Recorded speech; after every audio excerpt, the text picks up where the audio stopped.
YouTube? We have a 2020 Buick Envision Premium 2 doing the oil change. If you're on this screen already, you can just hold down the check mark on the steering wheel and it'll reset that oil light, and I'll show you that later.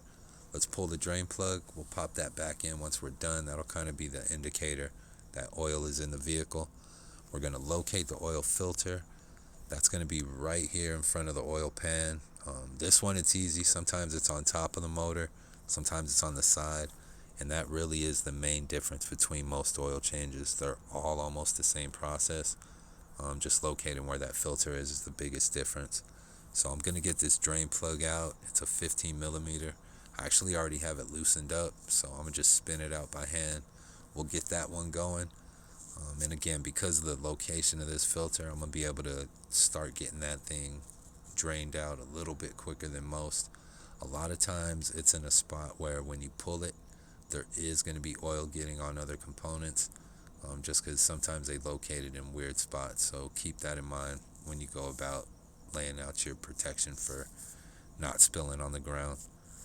From here, we're just going to let everything drain out before we put anything back on. Now, I like to put oil in the filter, especially if it's lined up vertical like this one.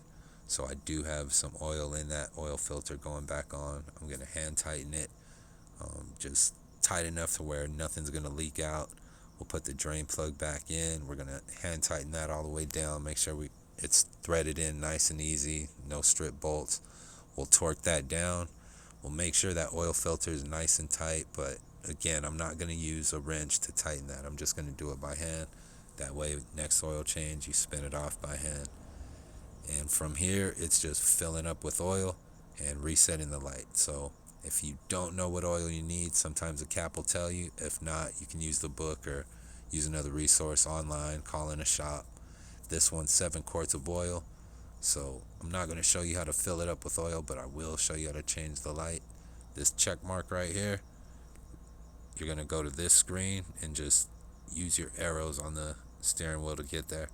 So those up and down arrows, hit those, take you straight to the screen. I'll show you right here. You can scroll all the way through. So you'll start the vehicle, start going through here, find your oil life.